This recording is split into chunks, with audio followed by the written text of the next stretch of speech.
잠언 오늘을 사는 지혜 시리즈 파트 5번째 시대를 더 깊이 알다.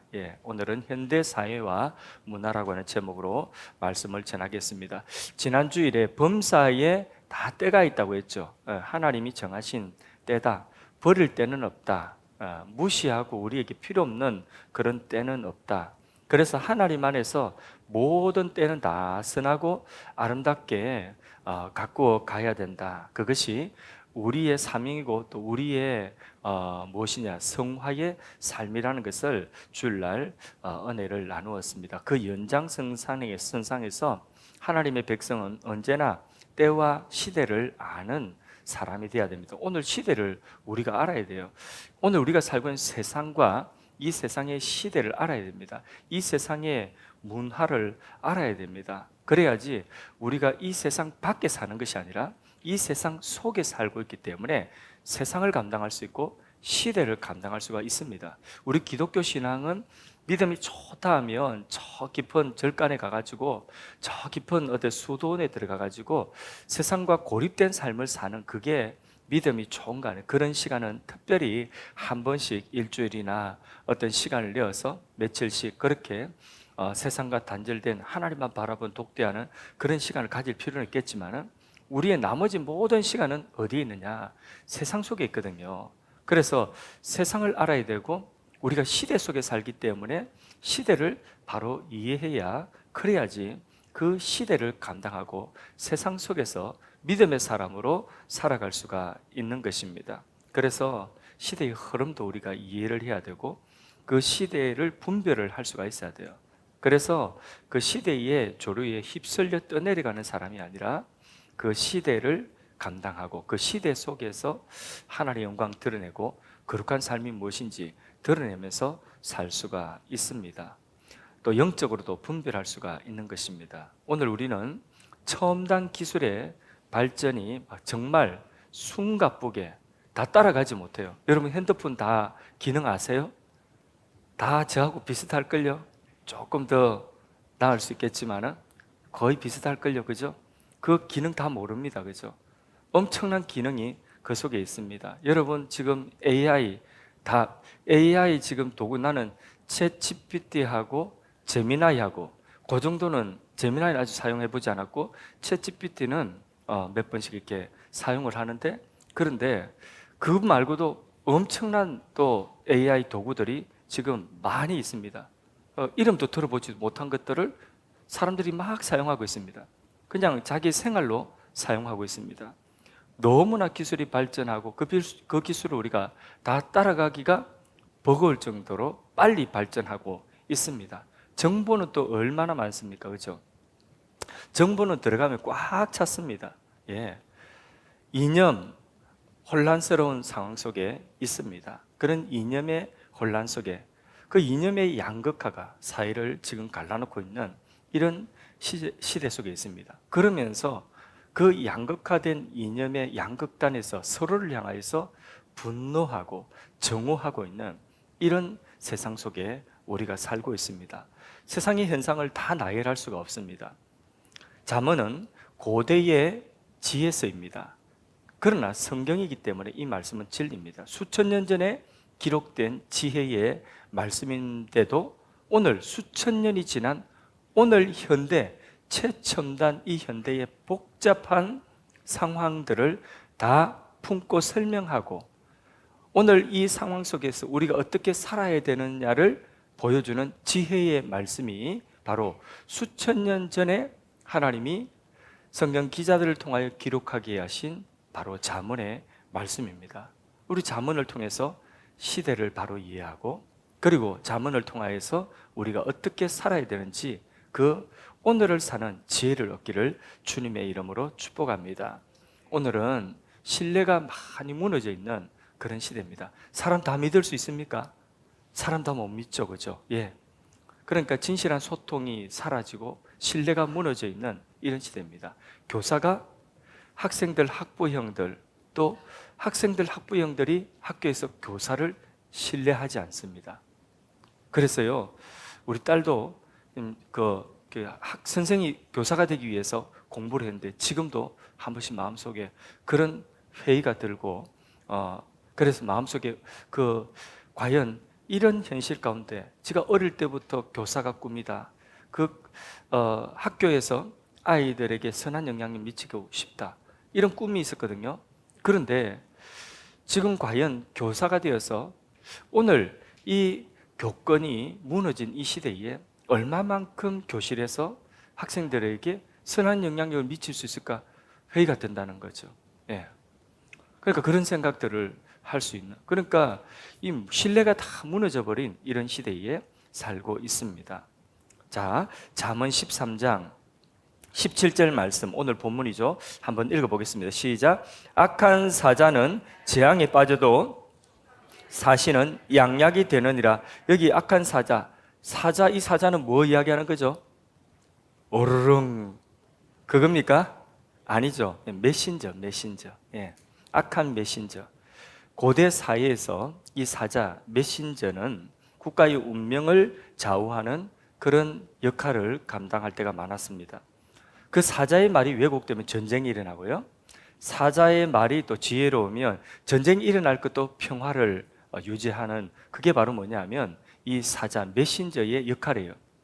그러니까 고대에는 그냥 뭐 TV가 있나, 라디오가 있나, 뭐 핸드폰이 있나, 그러니까 메신저가 전하는 그 말에 의존해야 됐어요. 그러니까 메신저가 어떻게 전하느냐에 따라서 전쟁이 일어나기도 하고 또 전쟁을 막기도 하고 그런 역할을 하는 것이죠. 그래서 그 고대에는 그 사자의 말이, 그 메신저의 말이 그렇게 중요했는데 오늘 시대를 보십시오. 오늘 시대는 하루에도 자고 일어나면 수백 수천의 뉴스와 콘텐츠가 우리에게 쫙 열려 있습니다. 그것도 TV 틀 필요도 없어요. 아침에 알람 있는 시계, 그 시계 핸드폰 열면 그 속에 다 들어 있습니다. 정보가 얼마나 넘쳐나는지 모릅니다. 그냥 버튼 하나면 정보가 쫙 그렇게 널려 있습니다. 그런데 그 정보를 다 믿을 수 있습니까? 다 못 믿습니다. 정보는 넘쳐나지만은 신뢰는 다 사라져버린 이런 시대에 살고 있습니다. 그래서 가짜뉴스 알죠? 그죠? 가짜뉴스, 자극적인 SNS에 그런 콘텐츠들 얼마나 많습니까? 심지어는요, 공영방송조차도 편향되거나 왜곡되게 보도되어 있습니다. 똑같은 사안이라도 KBS와 MBC가, SBS와 JTBC가 공영방송 이야기를 한 거예요.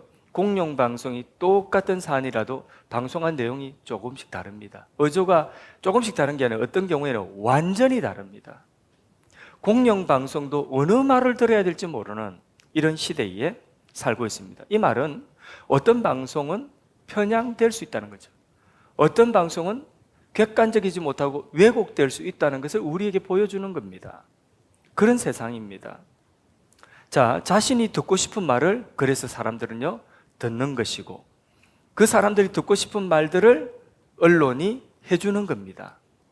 그래서요 계속해서 알고리즘이라고 하는 것이 또 지금 인공지능이 이렇게 계속해서 새로운 정보를 생성해 주는 거죠. 그래서 알고리즘이라고 하는 것이 사람들이 이 사람의 취향을 정확하게 알아가지고, 이 사람의 성향을 정확하게 알아가지고 그 사람이 듣고 싶은 그 정보를 실시간으로 계속해서 요거 듣고 나면 요거 보고 나면 다음 것도 들어라 하고 또 그 사람의 성향에 맞는 듣고 싶은 말들을 자꾸 갖다 바칩니다. 그러니까 눈과 귀가 한쪽으로 다 쏠려가지고 편향된 사람이 되고 말고, 그리고 왜곡된 사람이 되어버리는 것입니다. 가짜뉴스 하나가 사회적인 혼란을 일으키고요, 그리고 편집된 영상 하나가 한 사람의 인생을 망가뜨리기도 하는 것이 오늘 시대입니다. 누군가는 조회수를 위해서 그런 짓을 하기도 하죠. 누군가는 정치적인 이익을 위해서 왜곡된 정보를 흘리기도 합니다. 내가 보고 듣고 있는 오늘의 그 뉴스가, 그 정보가 어느 정도 진실인지 그것을 우리가 장담할 수가 없는 시대에 살고 있습니다.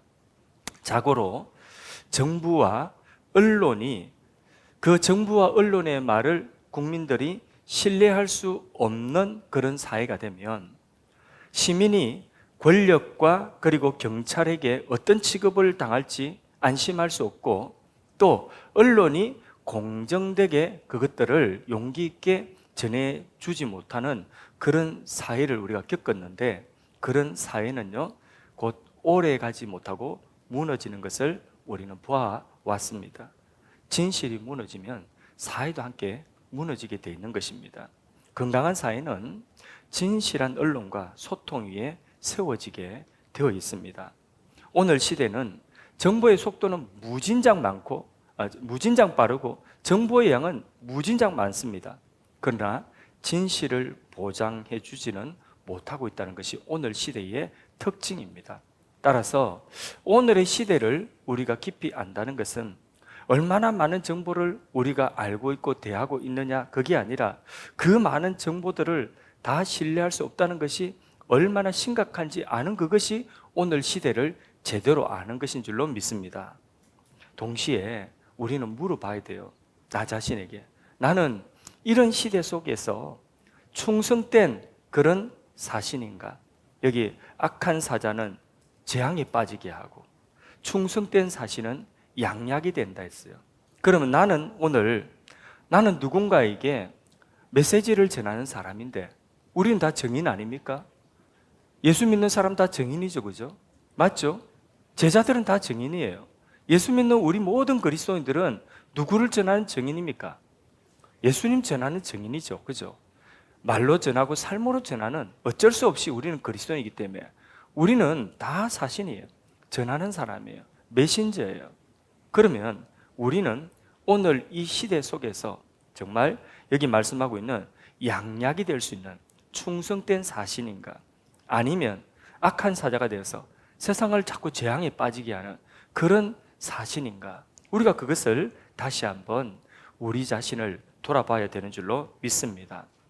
우리는 혼란을, 사회나 어떤 공동체나 또 다른 사람에게 혼란을 주는 사람인가, 아니면 그 사람이나 그 공동체나 그 사회에 진정으로 예수의 증인이 되고 예수를 드러내는, 이 세상이 필요로 하는 예수를 전하는 증인으로 살고 있는가, 예수 증인으로 살기를 주의 이름으로 축복합니다.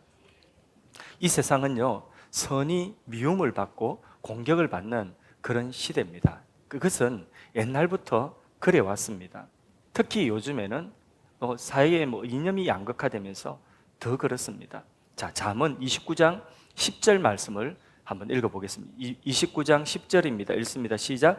피 흘리기를 좋아하는 자는 온전한 자를 미워하고 정직한 자의 생명을 찾느니라. 예, 자, 여기 잘 보세요. 피 흘리기를 좋아하는 자는 온전한 자를 미워한다. 무슨 말씀이에요? 예, 또 정직한 자의 생명을 찾는다. 죽이려고 한다는. 정직한 사람, 진실된 사람이 공격받는 시대. 예, 오늘 그런 시대라. 선이 공격받고 미움받는 그런 시대다. 한 청년이 인턴으로 회사에 들어갔습니다. 인턴이지만 열심히 일했습니다. 얼마나 인턴이니까 열심히 일했겠습니까? 그죠? 채용되려고. 그랬더니 정규직 사원들이 그에게 다가가서 너무 열심히 일하지 말합니다. 네 때문에 우리가 게을러 보인답니다. 그러니까 너무 열심히 일하지 말라는 거죠. 적당히 해라는 거죠. 그런 핀잔을 준다. 그런 이야기 들은 적이 있습니다. 예전에 영화지만은 투캅스라고 하는 영화가 있습니다.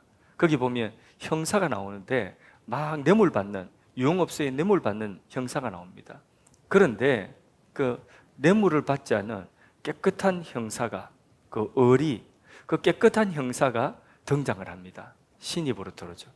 그런데 그 깨끗한 사람이 나중에 미움을 받아요. 왜? 뇌물을 받지 않으니까. 선배 형사들에게 미움을 받습니다. 그게 세상이라고 여기 잠언이 말씀하고 있습니다. 흠을 찾을 수 없는 사람, 성경에 보면 요셉도 그랬고 또 다니엘도 그렇습니다. 다니엘 예를 들어볼까요? 정말 공사에 다 흠을 찾을 수 없는 그런 사람이었죠. 그런 사람인데 사람들은 그를 좋아해요? 미워하죠. 그래서 그에게서 아무 흠도 찾을 수 없으니까 나중에는 그의 신앙을 가지고 나중에는 모함을 하게 되죠. 그래서 사자굴에 맞들이는 그런 업무를 꾸미게 되는 것입니다. 왜 이런 일이 벌어지죠? 세상에 왜 이런 일이 벌어집니까?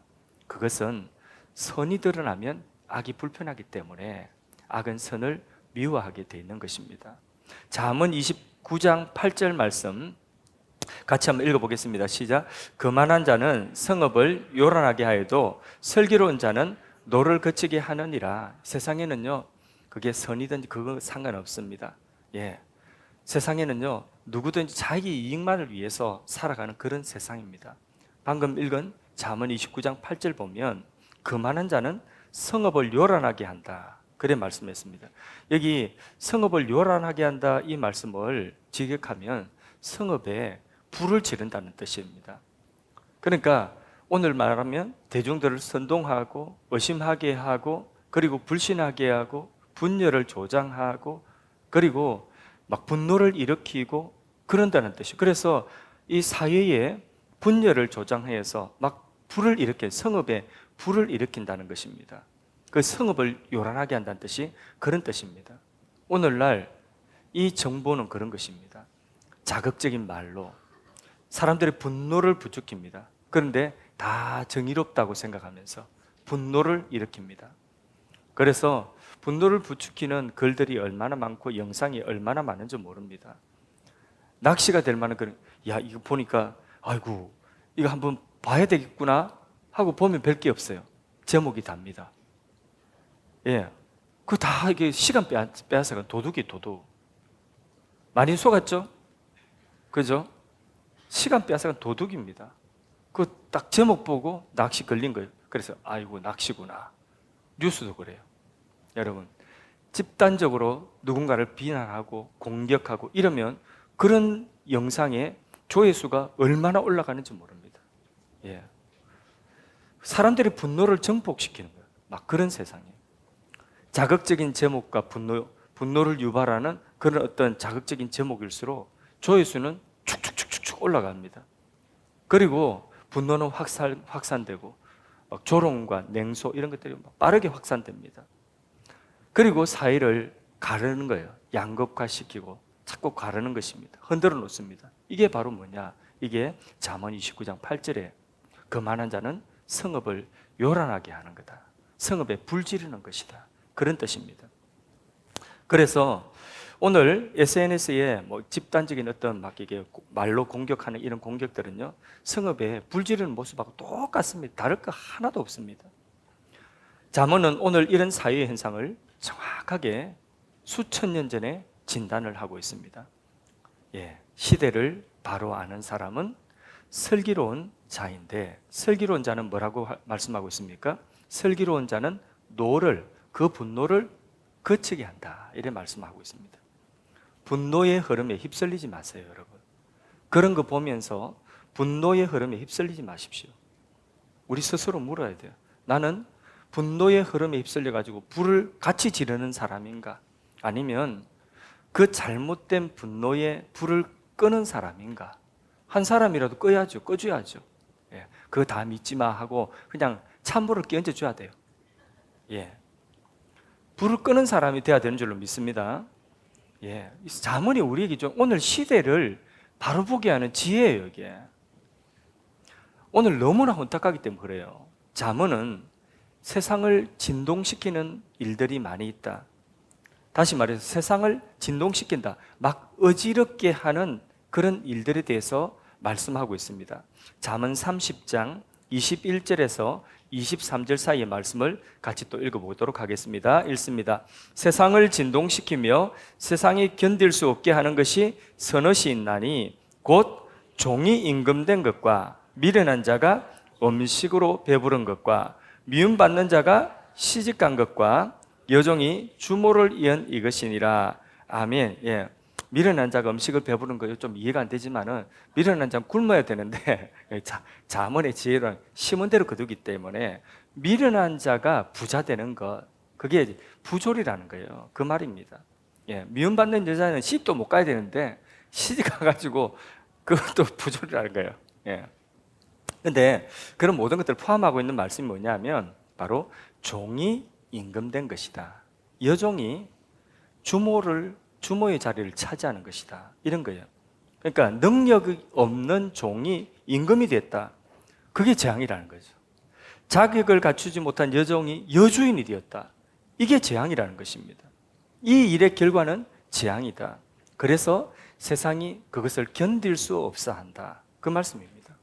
세상 질서가 무너진다는 이야기예요. 임금 될 사람이 임금 돼야 된다. 그 말이에요. 예. 그런데 그게 아니라 종이면 딱 적당한 사람이 임금이 됐다는 거죠. 그러면 세상이 그걸 견딜 수 없어 한다는 거예요. 그게 바로 재앙이라는 거예요. 사회 질서가 무너지고 있다는 그런 뜻입니다. 뭐 어려운 이야기 하나도 아닙니다. 잠언 30장 말씀이 오늘 이 사회가 얼마나 지금 어지럽고 얼마나 지금 어려움을 당하고 있는가, 세상이 어지러운 이유, 세상이 지금 질서가 무너지고 어려움 당하고 있는 이유가 뭔지 잠언 30장 이 말씀이 지금 정확하게 진단해주고 있는 거예요. 수천 년 전에 기록된 이 말씀이 오늘의 우리 사회의 현상을 지금 진단해주고 있다고. 그 말씀이 여기에 오늘 우리 시대를 비추어주고 있다니까요. 오늘 사회가 왜 이렇게 어지러우냐? 오늘 사회가 종이면 딱 적당한 사람인데 임금의 자리에 앉았다는 거예요. 그게 지금 세상이 견딜 수 없고 지금 질서가 무너지고 세상이 어지러운 이유라는 겁니다. 그게 지금 모든 자리에 모든 맞는 사람이 있습니다. 그 사람이 적합한 자리가 있는 것입니다. 하나님은 각 사람에게 다른 은사와 재능과 한계를 주셨습니다. 이를 무시하면 개인도 무너지고 사회도 흔들리게 되는 것입니다. 때때로 어떤 모임에서, 주로 교회에서 그런 일들은 많이 있습니다. 모두 자기가 일하기 싫으니까 전혀 그 자리에 어울리지 않고 그 일을 할 수도 없는 사람을, 그냥 착한 사람을 추천해가지고 박수치가 그 사람 일 시켜버리는 거예요. 그럼 일이 안 돼요. 그 사람 착해서 하긴 하는데, 초대해서 박수치니까 하긴 하는데, 그런데 일이 안 되는 거예요. 그때부터 힘들어져요. 알아야 됩니다. 오늘 자기에게 맞는 일이 있습니다. 세상에는 모든 그 자리마다 자기에게 맞는 일이 있는 것입니다. 그래서 공동체는 그 공동체가 질서 있게 잘 돌아가려고 하면, 그러면 임금이 될 사람은 임금이 돼야 되고, 종이 하찮은 게 아니라 종의 일을 해야 되는 사람은 그 일을 하는 것이 그 공동체의 질서에 유익하다는 것입니다. 그것이 아름다운 거예요. 그게 차별이 있는 것이 아니라 아름다운 것입니다. 그래서 세상과 작게는 우리가 속한 공동체가 질서 있게 잘 돌아가려고 하면, 그러면 잠언 17장 2절에도 말씀해요. 슬기로운 종이 높은 자리에 오르는 것이 마땅하다. 그러니까 슬기로운 사람이, 그 일을 할 수 있는 사람이 그 자리에 있어야지 질서가 있다. 그런데 오늘 시대의 혼란은 그렇지 못한 것이 혼란이다. 이렇게 말씀하고 있는 것입니다. 우리가 오늘 시대를 바로 이해하고 시대 속에서 시대를 감당하려고 하면 하나님의 말씀에 거슬리지 않는다면, 그렇다면 이 공동체의 질서도 잘 따라야 돼요. 자기가 속한 사회의 질서도 잘 따라야 됩니다. 잠언 23장 1절 말씀 읽어보겠습니다. 시작. 내가 관원과 함께 앉아 음식을 먹게 되거든 상가 내 앞에 있는 자가 누구인지를 생각하며 그 가는 높은 사람과 함께 음식을 먹는 자리에 초대를 받았다면, 그러면 거기에 걸맞도록 몸가짐을 바로 해야 된다. 그게 사회를 살아가는 그게 지혜라는 것입니다. 우리가 사소해 보이는 매너까지도 마음을 써야 하는 이유가 바로 거기에 있는 것입니다. 예절이라고 하는 게 필요해요. 예절이라고 하는 것은 그 사회가 속한 구성원들의 말은 하지 않았지만 암묵적인 보편적인 상식이고, 그리고 서로의 암묵적으로 합의된 내용이에요. 이 정도는 지켜줘야 되는지, 그게 예절이에요. 교회에서도 마찬가지예요. 이 정도는 교인으로서 지켜줘야지, 그게 예절이에요. 교인으로서의 예절이에요. 학교에서도 선생님의 역할, 학생들의 역할, 이 정도는 지켜줘야지, 이게 예절이라는 거예요. 그거를 배우는 것이 교육입니다. 사회에서도 마찬가지. 어떤 자리에서는 요 정도는 지켜줘야지. 지하철에서 공공 장소에서 공공 어떤 그 교통 수단 안에서 뭐 먹고 막 이렇게 컵라면 같은 거 먹고 막 이러면 막 커피 같은 거 뜨거운 커피 같은 거 먹고 냄새 나는 음식 먹고 이러면 김밥 도시락 먹고 이러면 우리 사회 안에서 전철에서 그런 사람 잘 없죠? 요즘 있어요? 그 예절이 없는 거예요. 그걸 볼 때, 야 정말 얼마나 배가 고팠으면 이런 마음보다 사람들은 아이고 음식 냄새 나는데 왜 여기서 먹지 조금만 참지 그렇게 하지 않습니까? 그 예절을 안 지키니까 다른 사람을 불쾌하게 하는 거예요. 그런 예절이라고 하는 것이 있는 것입니다. 그래서 그게 있어야지 그 공동체가 질서 있게 유지될 수가 있습니다. 서로 불쾌감을 주지 아니하고 불필요한 갈등을 피할 수가 있습니다.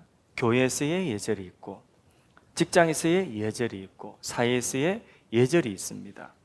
고유의 문화가 있는데 그런 사회적 문화가 죄가 아닌 이상은 우리 예수 믿는 사람들도 지켜야 돼요? 지키지 말아야 돼요? 예수 믿는 사람들도 지켜야 돼요. 조용히 음식을 먹는 문화 속에 가면 우리 집에서는 막 이야기하고 먹더라도 그런 문화 속에 가면 음식 먹을 때에 좀 조용히 해줘야 돼요. 왜? 그것은 내가 편하기 위한 것이 아니라 다른 사람들의 그 사람들을 불쾌하지 않기 위해서 그게 사회인 거예요. 그런 걸 배워 나가야 되는 겁니다. 우리 예수 믿는 사람들도 그런 가장 기본적인 거 그런 걸 지켜야 돼요. 그거 알아야 됩니다. 아무것도 사소하지 않습니다. 결국 하나님의 영광을 위한 것이고 믿음의 덕을 위한 것입니다. 세상 속에서 욕먹지 않고 최소한 우리가 그리스도의 증인으로 살아가려고 하면 이 정도는 우리가 알고 사회를 알고 그 공동체의 어떤 예절도 알고 그런 걸 지켜나가야 되는 것입니다. 교회 나올 때도 그렇습니다. 교회 나올 때는 어떻게 나와야 됩니까? 우리의 마음가짐뿐만 아니라 마음가짐은 물론이고 우리의 몸가짐도 어떻게 나와야 됩니까? 교회 나올 때는 예배드리러 나올 때는 적어도 그렇죠. 예배드리러 나올 때는 적어도 세수도 하고 머리만 좀 단정하게 빗고 나와도 태초에 하나님이 천지를 창조하신 그 질서를 우리가 유지할 수가 있어요. 그렇죠? 맞습니다. 혼돈이 질서로 바뀌어지는 줄로 믿습니다. 머리가 막 혼돈된 상태로서 우리 안에 있는 머리 말고 밖으로 드러나는 머리도 그냥 혼돈 속에 있더라 이렇게 가지고 나오면 하나님의 창조의 질서에 어긋나는 거예요. 그러니까 예배드리러 나올 때도 예배드리러 나오는 우리 몸가짐조차도 그 교회 안에 그 예절이라고 하는 게 있는 거죠. 그걸 지키는 거죠. 서리바 신고 나오고 서리바 발가락이 아파서 발가락 수술했는데 서리바 신고 나올 수 있습니다. 예. 그런데 그게 아니라 그냥 서리바 편하다고 서리바 석 신고 나오고 그러면 안 돼요. 교회 안에서 높은 관원 앞에 갈 때 서리바 신고 나가는 사람 없잖아요. 그죠? 공식적인 자리에 나갈 때에 서리바 신고 나가는 사람 없잖아요. 우리나라 국가정상 예를 들어서 국가정상들 사이에 회담에 나가는데 그런데 드레스 코드를 안 맞추고 나갔어요. 혼자 막 이상한 옷 입고 나가 반바지 입고 이렇게 편한 옷 입고 나가봤어요. 미국 대통령 정도 되면 그 허락들 그래도 욕 먹습니다. 뒤에서 욕합니다. 왜 저렇게 안 지키지? 그런데 하나님 앞에 나올 때도 그런 예절을 우리가 지켜야 되는 것이죠. 그렇지 않습니까? 예. 그래서 새벽기도 나올 때는 어쩔 수 없어요. 자다가 막 일어났으니까. 그러나 새벽기도 나올 때도 또 혹시 모르지 않습니까? 제가 또 가서 안수기도 해줄지. 그러면 또 기왕이면 그죠? 세수도 하고 이렇게 나오시면 그럼 더 좋겠죠, 그죠? 예. 그래서 딱 보고 혼돈 가운데 있으면 안수기도 안 해도 안수기도 패스. 예, 그렇게. 자, 무엇이든지 하나님의 영광을 위해서 덕을 위해서 하는 것입니다. 맞습니까? 우리 편하자고 하는 게 아닙니다. 그게 세상을 시대를 살아가면서 시대를 감당할 자의 가장 기본적인 자세입니다. 오늘은 너무 겁만 사람들이 또 어떻게 치장을 하고 그런 척하는 그것도 사실 문제예요. 그래서 그것도 중요하지만 그런 예절도 중요하지만 진짜 중요한 것은 그 사람의 내면이겠죠, 그죠? 그게 진짜 중요한 것이겠죠. 이 부분만 마지막으로 다루고 마치도록 하겠습니다. 잠언 26장 25절 말씀 같이 읽어보도록 하겠습니다. 시작. 그 말이 좋을지라도 믿지 말 것은 그 마음에 7가지 가정한 것이 있음이라. 이게 강아지의 마음일까요? 사람의 마음일까요? 이게 누구의 마음일까요? 다시 띄워줘 보세요. 그 말이 좋게 들릴지라도 믿지 말 것은 다시 한번 잠언 26장 25절 믿지 말 것은 좋게 들릴지라도 그 마음에 7가지 가정한 것이 있습니다. 요게 강아지 마음일까요? 사람 마음일까요? 사람 마음이에요? 야, 참. 그런데 이런 마음을 옷으로 가리고 소비로 가리고 자기 SNS 인스타 계정으로 가리고 다 포장하고 다 가리고 있는 겁니다. 직분으로 가리고. 근데 속에는 전혀 다른 사람이 들어앉아 있을 수 있습니다. 한 번씩 존경받는 그리스도인들이나 아니면 존경받는 어떤 알만한 이름 되면 다 알만한 그런 분들이 막 보면 유튜브나 이런 데 보면 막 고발당하는 것처럼 그렇게 부도덕한 어떤 은행으로 막 이렇게 이슈가 되고 막 그것 가지고 막 벌떼처럼 사람들이 달라들어 가지고 막 욕하고 그런 거 보죠, 그죠? 그런 거 보면서 우리가 실망하기도 하는데 사실 그게 사실이라고 한다면 원래 그 사람이 그 문제 하나 때문에 그렇게 된 것이 아니에요. 그 사람 속에 원래 그 사람의 내면에 그런 것이 있었기 때문에 그것이 드러나는 거예요. 그 사람이에요, 그 사람. 그러기가 쉽습니다. 그래서 하루아침 타락하는 것이 아니라 포장하고 감추고 다 이렇게 옷으로 가리고 SNS 계정으로 가리고 자기 어떤 신분으로 가리고 다 가리고 있는데 속에는 뭐가 있죠? 속에는 그 사람이에요. 그런데 그 사람이 안 들킬 수가 없어. 어느 날 들키는 거예요. 그럼 수치를 당하는 것입니다. 어느 미국과 호주에서 유명한 그 사역자들인데 유명한 교회 사역자들이 이름 되면 알만한 그런 어떤 사역을 하는 그런 사역자들인데 부도덕함이 아주 크게 폭로된 적이 몇 년 전에 있습니다. 전 세계 발칵 뒤집고 우리도 그런 음악을 듣고 막 그랬었는데 발칵 뒤집혔습니다. 나중에 보니까 그분이 기도하지 않고 사역을 하고 기도하지 않고 단위에 쓰고 그게 한두 해가 아니라 전혀 기도하지 않고 그렇게 오랫동안 사역을 몇 년 동안 사역을 했다는 거예요. 그럼 그게 그 사람이에요. 그게 그 사람이에요. 설교하면서 기도하지 않고 설교자가 기도하지 않고 사역자 기도하지 않고 사역할 수 있죠. 잘할 수 있어요. 잘하는 것처럼 보일 수 있습니다. 구변이 좋으면 잘하는 거고 음악하는 사람 음악 잘하면 그게 사람들 인기 끄는 거고 말 잘하는 설교자는 스피커는 말 잘하고 웃기고 막 감동시키고 그러면 사람들이 다 좋아하는 거죠. 속일 수 있죠. 그런데 정작 알고 보니까 수년 동안 전혀 기도하지 않고 사역했다는 거죠. 그게 그 사람이에요. 드러나면 수치를 당하는 것입니다. 이미지를 가꾸는 것도 중요하지만은 그 사람이 그런 분들이 자기 이미지를 좋게 하려고 얼마나 다 그렇게 했겠습니까? 그런데 그 이미지가 사람들에게 다 이렇게 통하는 것 같았는데 그런데 자기 내면은 그대로 방치하고 기도 생활을 안 하니까 그러니까 그 내면에 있는 것이 결국은 드러나고 큰 수치를 당하고 부끄러움을 당하고 하나님의 영광을 크게 손상시키기는 그런 일들이 일어나는 것입니다. 결국은 미천이 다 드러나게 되어 있습니다. 겉으로 꾸미는 척하는 것은 결국은 속에 있는 그 미천 결국은 드러납니다. 숨길 수가 없고 감출 수가 없습니다. 겉으로 드러나는 이 외모, 이미지만을 관리하는 오늘 이 시대에 하나님의 사람들은 어떻게 살아야 되겠습니까? 시대를 바로 이해하는 것은 그런 시대의 사람들과 똑같이 겉모습만 꾸미고 그렇게 살아가는 것이 아니라 자기의 내면에 본질을 채우고 충만하게 채우면 그 본질 안에 그 충만함이 우리를 통하여 드러나게 하는 이것이 진짜인 줄로 믿습니다. 우리가 나이 들면 외모가 점점 이렇게 주름도 지고 그런 것 아니겠습니까? 저도 재작년까지만 해도 주름 하나도 없었습니다. 하나도 없었는데 근데 작년부터 주름이 생기기 시작하는데 주름이 점점 깊게 생기기 시작.